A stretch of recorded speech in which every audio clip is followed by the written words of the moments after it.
দ্বিতীয় প্রশ্ন, মা আমাকে 60 টাকার 5/6 অংশ এবং দাদাকে 45 টাকার 7/9 অংশ দিয়েছেন। মা কাকে বেশি টাকা দিয়েছেন হিসাব করি। সুতরাং মা আমাকে দিলেন 60 টাকার 5/6 অংশ। তাহলে আমি এখানে হিসাব করি, 6 × 10 = 60, 50 টাকা। দাদাকে দিলেন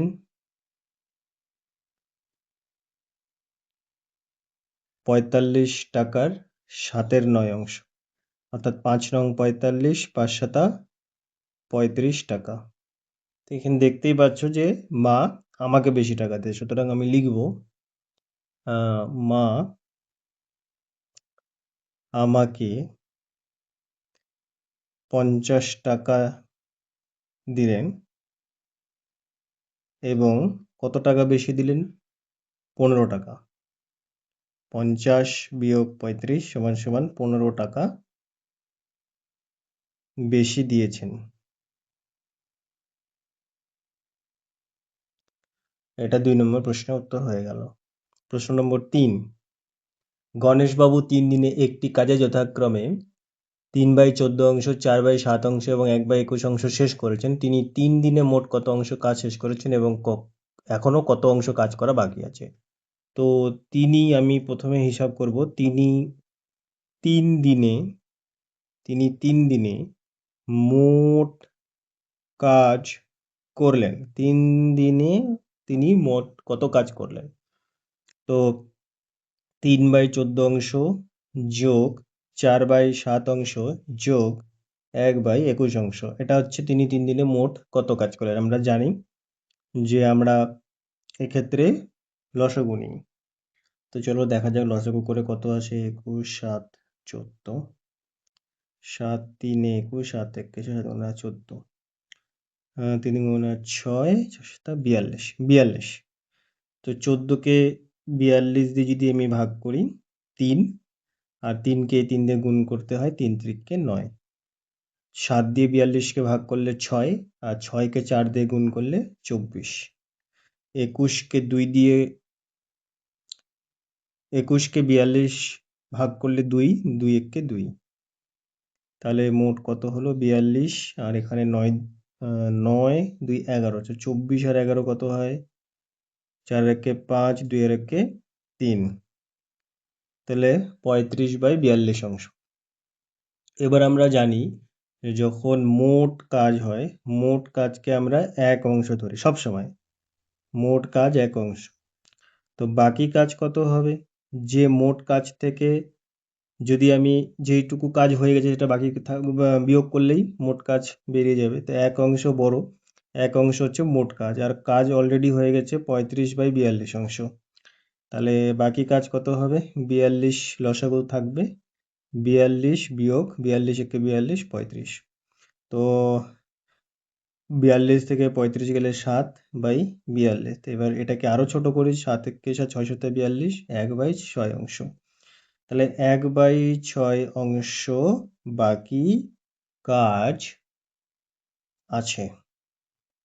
এটা প্রশ্ন নম্বর 3 এর উত্তর হয়ে গেল।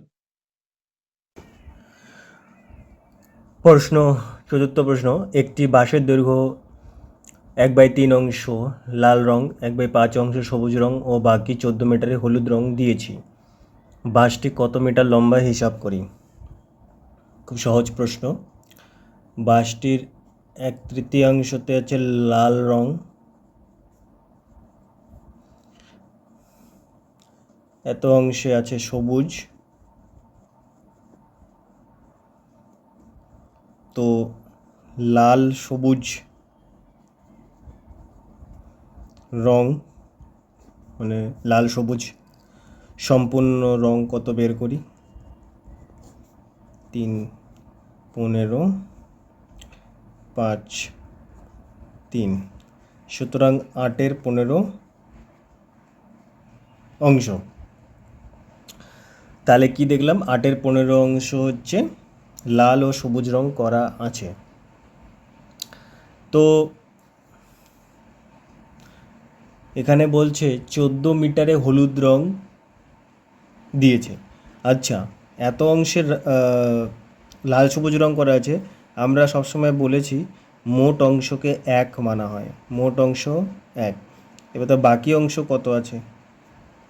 বাকি অংশ হচ্ছে 1 বিয়োগ 8/15। লসাগু 15, 1 দিয়ে 15কে ভাগ করলে 15 হয়, আর 15 × 15 হাতে থাকে ভাগফল 1, 1 গুণ 8, তাহলে 15 থেকে 8 বিয়োগ গেলে 7, নিচে 15। তাহলে এত অংশ বাকি অংশ। এখানে বলছে এই 7-এর 15 অংশই হচ্ছে যতটুকু অংশ সেটাতেই সে লাল রং দিয়েছে 14 মিটার, অর্থাৎ আমরা বলতে পারি যে 14 মিটারই হচ্ছে 7-এর 15 অংশ। আমার কাছে প্রশ্নের উত্তর হিসেবে জানা যাচ্ছে বাসটি কত মিটার লম্বা। যদি 7-এর 15 অংশ সমান সমান 14 মিটার হয়, তাহলে এক অংশ কত হবে? 14/7/15, অর্থাৎ 14 গুণ 15/7। তো 7কে 14 দিয়ে ভাগ করলে 2, আর 15 2-এ 30 মিটার। তাহলে এটা হয়ে যাবে উত্তর, চতুর্থ প্রশ্নের উত্তর 30 মিটার আমাদের উত্তর। এরপর হচ্ছে প্রশ্ন 5। একটি খাতার দাম 6 টাকা 50 পয়সা হলে 15টি খাতার দাম কত হবে হিসাব করি। তো একটি খাতার দাম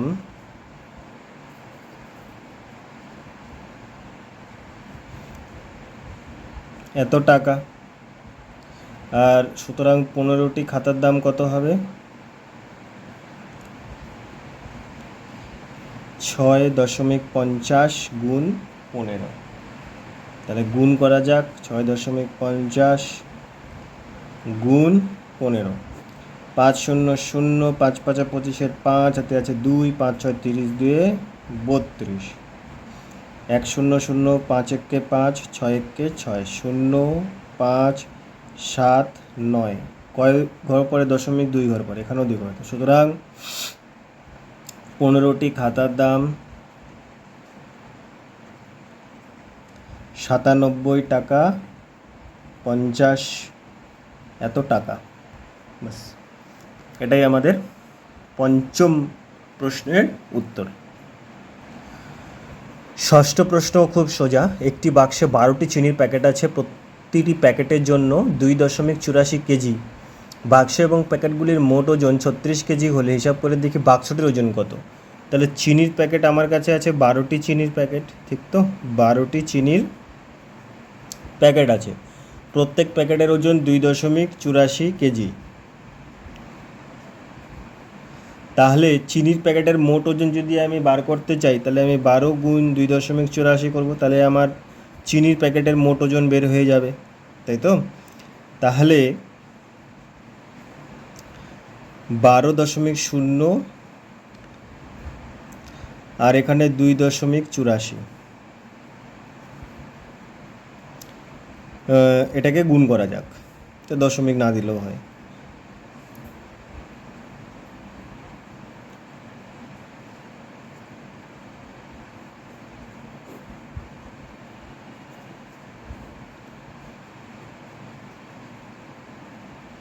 তাহলে কত হলো? 34 টাকা 8 পয়সা। প্রশ্নতে বলেছে প্যাকেটগুলির মোট ওজন 36 কেজি হলে হিসাবে শুধুমাত্র বাক্সটির ওজন জানতে চেয়েছে। তো বাক্স সহ প্যাকেটটির ওজন কত ছিল? 36 কেজি। সুতরাং শুধুমাত্র বাক্সটির ওজন বের করতে গেলে পুরো ওজনের সাথে আমি চিনির ওজন বিয়োগ করে দেবো, 36 মাইনাস 34.8। তাহলে 36 সাথে 34.08 বিয়োগ করলে 10 থেকে 8 গেলে 2, 1 10 থেকে গেলে 9.4 1, তাহলে কত উত্তর আসে? 1 টাকা 1.92 কেজি, কারণ উত্তর কেজিতে আসবে। 1.92 কেজি বাক্সটির ওজন, শুধুমাত্র বাক্সটির ওজন। ঠিক আছে, এটা ষষ্ঠ প্রশ্নের উত্তর। এবার হচ্ছে সপ্তম।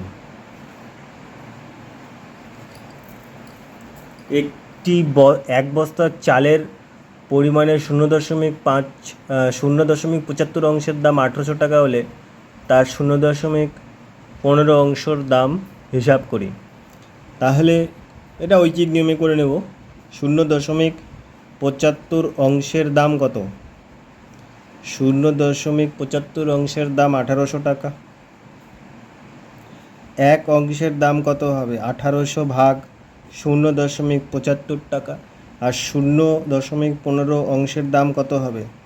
1800 নিচে 0.75 গুণ 0.15। বাস, আর কোনো কথা নয়। এবার হিসাব, দশমিক সরিয়ে আমি নিচে 100 নিব, আর এই দশমিক সরিয়ে উপরে 100 নিব, নিচে থাকলো 1, তাই তো? তো এই 100 চলে গেল, এখানে থাকলো 75, এখানে থাকলো 15, 5 15 75 হয়। তো 15কে 5 দিয়ে সরাসরি কেটে দিলাম, 5কে 1800 দিয়ে ভাগ করব। 3 5 15, 30, 5 6 30, 360। তাহলে কত হলো? এটা হলো 360 টাকা। অতএব 0.15 অংশের দাম হচ্ছে 360 টাকা। কোশ্চেন নম্বর 8, এটা হচ্ছে এই কোষে দেখি 1.1-এর শেষ প্রশ্ন। বলেছে অনিতাদি তার জমির পরিমাণের অর্ধেকের 7/8 অংশ নিজের ভাইকে দিয়েছেন এবং বাকি জমি 3 ছেলেকে সমান ভাগে ভাগ করে দিলেন। প্রত্যেক ছেলে কত অংশ জমি পেল তা একটা চিত্রের সাহায্যে দেখাই। ঠিক আছে, তাহলে অনিতা তার জমির অর্ধেকের 7/8 অংশ নিজের ভাইকে দিল। ঠিক আছে, তাহলে প্রথমে অর্ধেক কত? 7-এর 8-এর, সেটা আমাকে বার করতে হবে। তাহলে 7 আর 8 দুগুণা 16, এত অংশ ভাইকে দিয়েছে। আমরা জানি যে মোট অংশকে সবসময় আমরা 1 ধরি। তো মোট অংশ 1 যদি হয়, তাহলে আমি ভাইকে দেওয়ার পরেও যে বাকি জমিটা থাকবে সেটার আমি হিসাব পাই যাব। তো বাকি অংশ 1 বিয়োগ 7/16, তাহলে লসাগু 16, নিচে 1, 16কে 16 মাইনাস 7, তাহলে 9/16। এই অংশ হচ্ছে বাকি জমি। প্রশ্নতে বলেছে বাকি জমি 3 ছেলেকে সমান ভাগে ভাগ করে দিলাম। তাহলে 3 ছেলেকে দেওয়া অংশ, 3 ছেলেকে যদি, তার মানে এই জমিটারই 3 সমান ভাগ হবে। তাহলে 3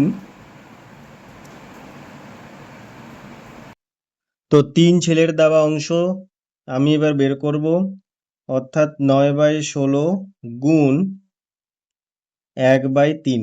যেহেতু 3 ছেলেকে সমান ভাগে, তাহলে 3 3 9, তাহলে 3/16 অংশ, তার মানে প্রত্যেক ভাই 3/16 অংশ করে পাবে। এবার হচ্ছে প্রশ্নতে বলেছে প্রত্যেক ছেলে কত অংশ জমি পেল তা একটা চিত্রের মাধ্যমে দেখায়। তো চিত্রটা খুবই সোজাই হবে। এখানে প্রশ্নতে আছে টোটাল হচ্ছে 9/16। তাহলে আমি প্রথমে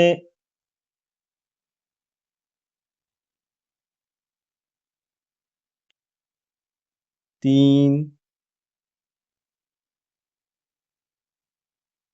4 5 6 7 8 9 10 11 12 13 14 15, আর এটা হচ্ছে 16।